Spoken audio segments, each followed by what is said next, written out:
PR segment का मतलब हुआ इलेक्ट्रिकल इंपल्सेस कहां पर जा रहे हैं इस समय, इलेक्ट्रिकल इंपल्सेस जा रहे हैं कहां पे, एवी नोड के थ्रू जा रहे हैं, और जब एवी नोड से बाहर निकलेंगे तब वेंट्रिकल्स में कॉन्ट्रैक्शन शुरू होगा, तो वो भी हो गया क्यूआरएस कॉम्प्लेक्स।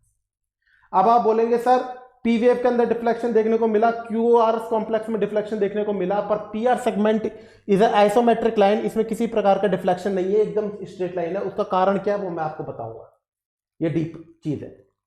तो यहां पर सबसे पहले बात समझ लीजिए, पी वेव क्लियर हो गई, पीआर सेगमेंट क्लियर होगा, क्यूआरएस क्लियर हो गया। Clear? Now we are discussing about next ST segment. अब क्या है आपके पास में, QRS complex clear, ventricle depolarisation के बाद में अब क्या आएगा आपके पास में, अब आपके पास में आएगा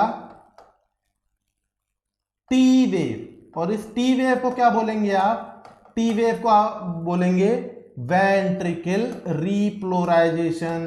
क्या बोलेंगे आप इसको, वेंट्रिकल रीप्लोराइजेशन। तो यहां पर मैं ईसीजी के अंदर भी आपको ड्रॉ कर देता हूं, ये क्या इंडिकेट कर रहा है, टी वेव किसको इंडिकेट कर रही है, टी वेव इंडिकेट कर रही है वेंट्रिकल और रीप्लोराइजेशन को टी वेव इंडिकेट कर रही है। लेकिन अब बीच में फिर एक कंसेप्ट आ गया, ये क्या है, ये है एसटी सेगमेंट। अब देखिएगा एसटी सेगमेंट क्या होता है, यहां पर आपके पास में बच गया बीच में कौन, एसटी सेगमेंट। अब एसटी सेगमेंट क्या है, एसटी सेगमेंट के टाइम पे जब वेंट्रिकल्स में कंप्लीटली डीपोलराइजेशन हो जाएगा, कंप्लीट डीपोलराइजेशन हो गया, उसके बाद में रिपोलराइजेशन स्टार्ट नहीं हुआ है, इस बीच जो इलेक्ट्रिकल कंडक्शन की एक्टिविटी जो ट्रेस करेगा ईसीजी, वो होगा एसटी सेगमेंट।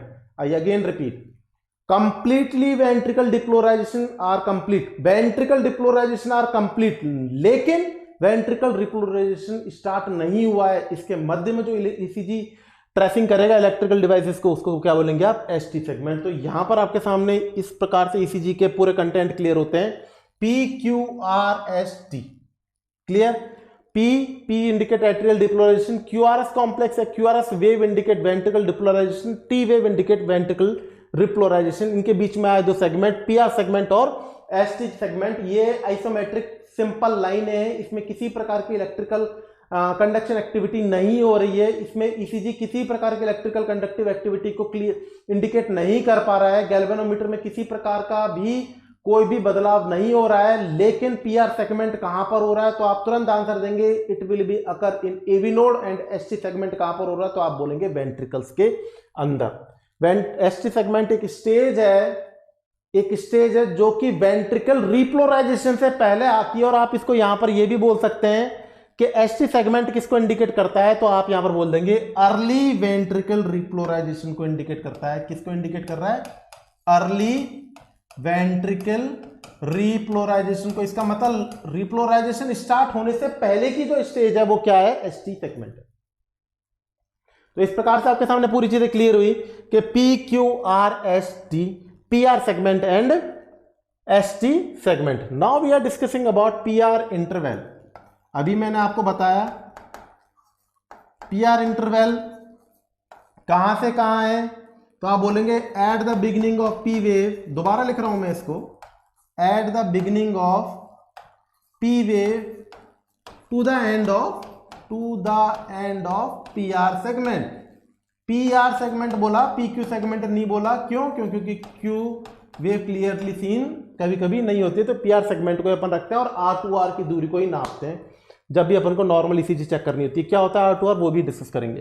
तो पीआर इंटरवल क्या है, at the beginning of P wave to the end of PR segment. ये कहां से हो रही है तो क्लियर हो गया, पर अपन को ये क्लियर नहीं हुआ कि पीआर इंटरवल है क्या। तो हमेशा याद रखें इंटरवल क्या है, एक समय, अ टाइम ड्यूरेशन, इसके अंदर electrical impulses are generated from the SA node to the reaching to the और through the AV node to the bundle of hinge to the bundle of branches and Purkinje fibres and lateral wall of ventricles में जाके contraction करेंगे। इसमें जो total समय लगा इसे अपन ने बोला पीआर इंटरवल।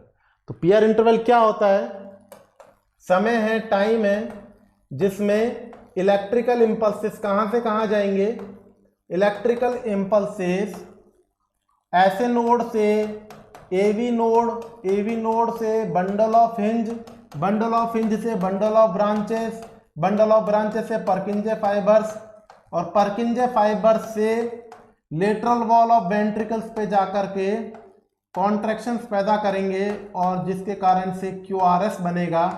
तो इसमें जो टोटल समय लगेगा, जो टोटल टाइम लग रहा है, इसमें जो टोटल टाइम ड्यूरेशन लग रहा है, इसे क्या बोल रहे हैं आप? इसे आप बोल रहे हैं PR इंटरवल। ये चीज क्लियर होनी चाहिए। नेक्स्ट नंबर पे आपके सामने क्यूरोसिटी रहेगी QT इंटरवल। तो इसको सिंपल तरीके से समझिए, यह भी क्या हुआ? एक समय हुआ। QT में क्या क्या चीजें आई? एक तो आई Q और T के अंदर क्या आई? T। अब इसका मतलब समझिए गौर से, कोई कठिन चीज नहीं है। Q कहां से आया है? QRS से। T कहां से आया है? T से। बस हो गया आंसर। QRS क्या है? वेंट्रिकल डिप्लोराइजेशन को इंडिकेट करेगा। T क्या है? वेंट्रिकल रिप्लोराइजेशन को इंडिकेट कर रहा है। इंटरवल क्या होता है? इंटरवल एक समय होता है। तो इसका मतलब QT क्या है? QT एक समय है जो कि वेंट्रिकल डिप्लोराइजेशन और वेंट्रिकल रिप्लोराइजेशन में जो टोटल समय लगेगा उसे आप बोलेंगे QT इंटरवल। QT इंटरवल क्या है? वेंट्रिकल्स के डिप्लोराइजेशन और रिप्लोराइजेशन में जो टोटल समय दिखेगा वो से क्या बोलेंगे आप? QT interval. अब आपके सामने क्लियर हुआ? समझिएगा क्या क्लियर हुआ। सबसे पहली बात, P wave indicate atrial depolarization, QRS indicate ventricle depolarization, T wave indicate ventricle depolarization, but we are not discussing about the atrial repolarization। तो आपको सिंपल से कंसेप्ट में समझना है, ECG के अंदर एट्रियम रिप्लोराइजेशन क्लियरली सीन नहीं होता है, क्योंकि एट्रियल रिप्लोराइजेशन के टाइम पर सेम टाइम पे वेंट्रिकल डिप्लोराइजेशन होता है, और वेंट्रिकल डिप्लोराइजेशन के कारण से जो ECG ट्रेसिंग होती है, जो इलेक्ट्रिकल कंडक्शन एक्टिविटी होती है, उसको गैल्वेनोमीटर पॉइंट आउट करता है, ना कि राइट एट्रियम के रिप्लोराइजेशन को। I again repeat, don't be confuse. Atrial repolarisation और ventricle depolarisation are occur on same time. तो ECG ट्रेसिंग किसको करेगा? वेंट्रिकल डिप्लोराइजेशन को ट्रेसिंग करेगा, ना कि एट्रियल रिप्लोराइजेशन को। इसलिए आपको ECG के अंदर एट्रियल रिप्लोराइजेशन क्लियरली सीन नहीं होता है। अब आगे की तरफ अपन देखते हैं। इसका स्मॉल इंट्रोडक्शन पढ़ने के बाद में अब हम देखेंगे ECG के ग्राफिकल रिप्रेजेंटेशन। इसको समझने के लिए यहां पर मैं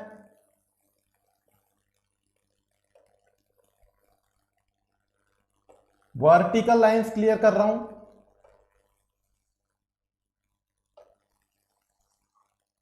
और यहीं पर मैं बना रहा हूं हॉरिजॉन्टल लाइन भी।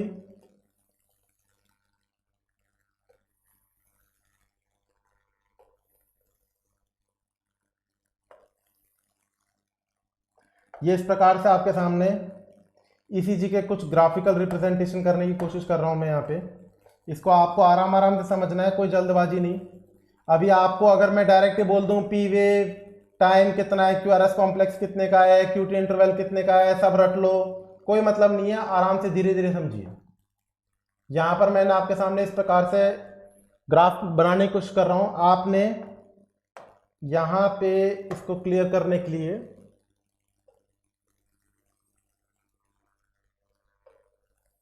ये ग्राफिकल पैटर्न बना रहा हूं ECG का।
ये आपके सामने एक ईसीजी ग्राफ पेपर है।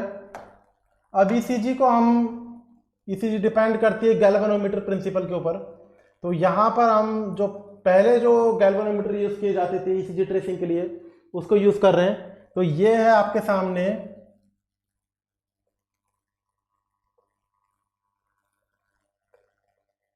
गैल्वेनोमीटर, और ये इसकी हो गई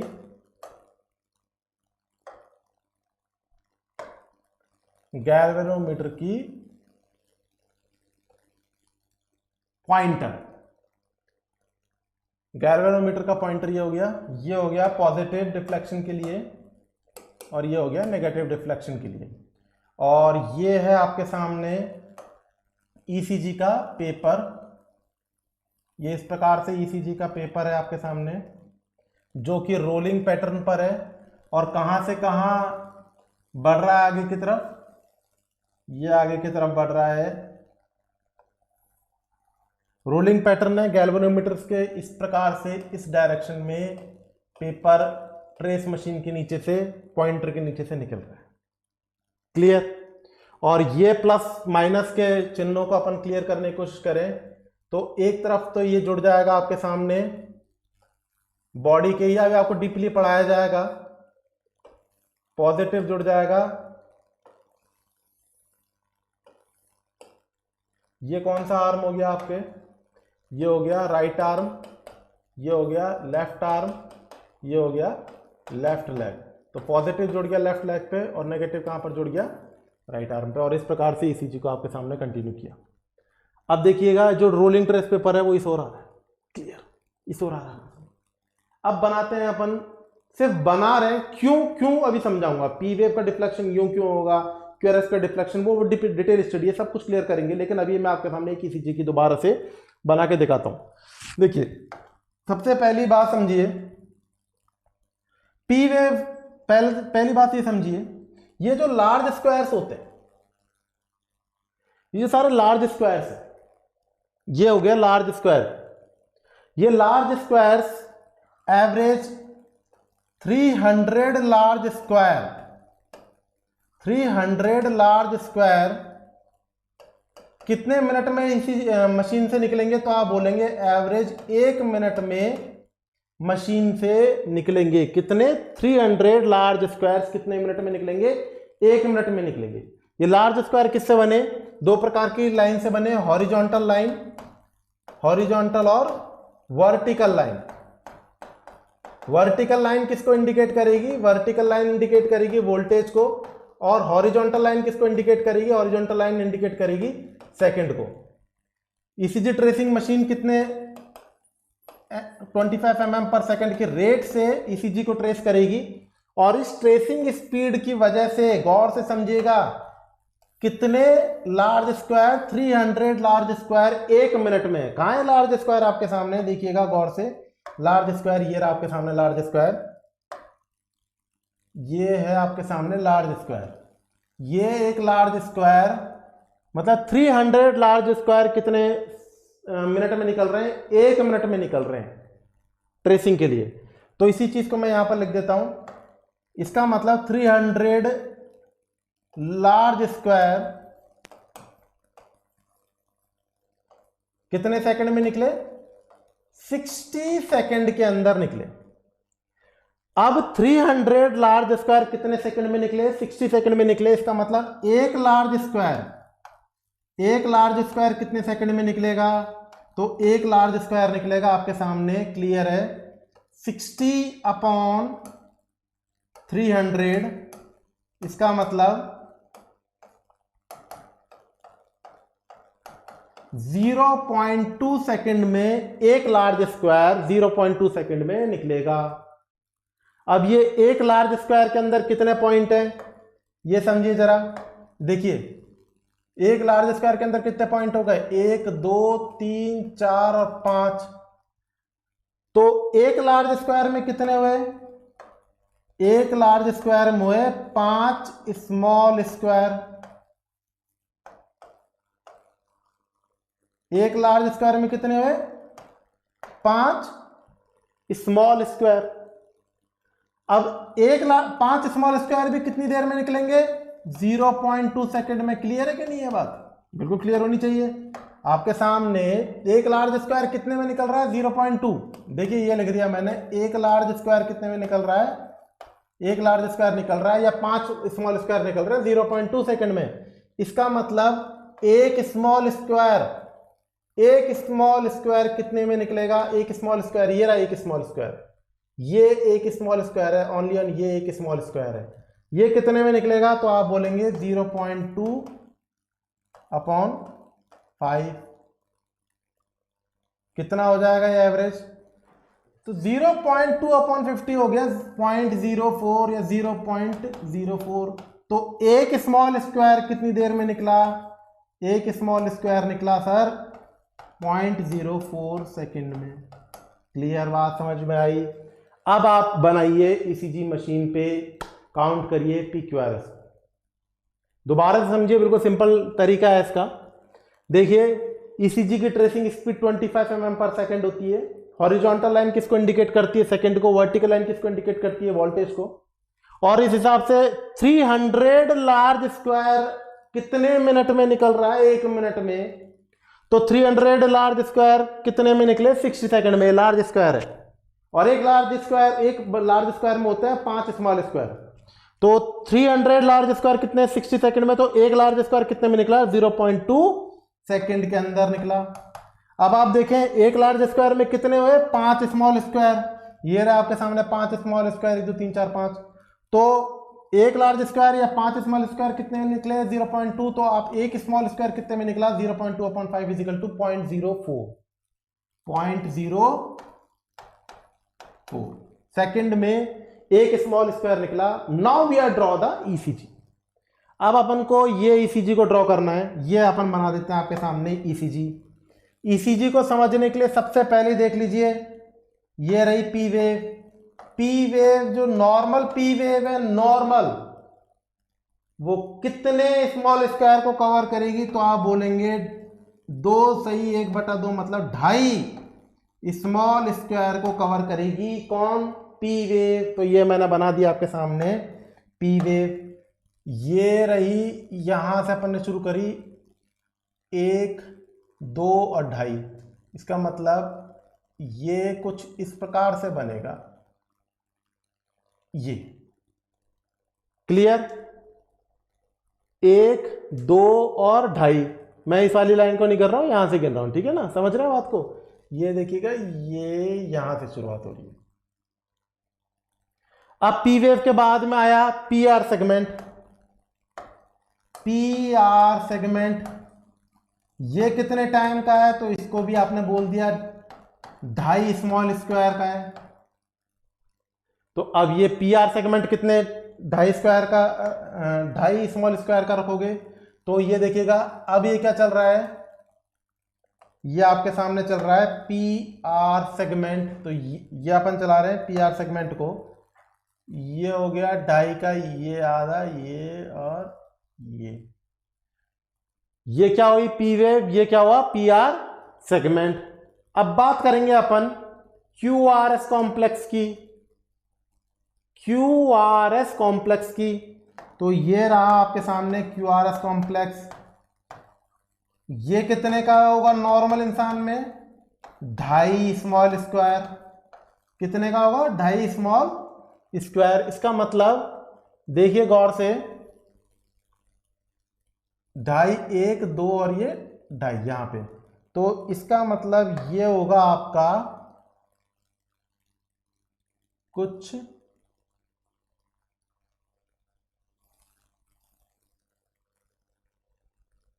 इस प्रकार से। अब आता है आपके पास में, अगर आपसे पूछे पीआर सेगमेंट कितने टाइम का हुआ? कितने टाइम का हुआ पीआर सेगमेंट? तो आपने बोला 2.5 स्मॉल स्क्वायर का। 2.5 स्मॉल स्क्वायर किसे बोलेंगे? 2.5 स्मॉल स्क्वायर। 1 स्मॉल स्क्वायर कितने का है? 0.04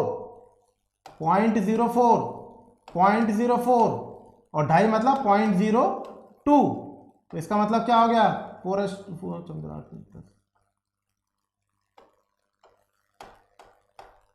तो आपने क्या बोला, पी आर सेगमेंट कितने सेकंड का है, 0.1 सेकंड का है, रटने की जरूरत नहीं पड़ी। ठीक है, पी आर सेगमेंट कितने सेकंड का हो गया, 0.1 सेकंड का। अब अगर अपन बात करें क्यूटी इंटरवल,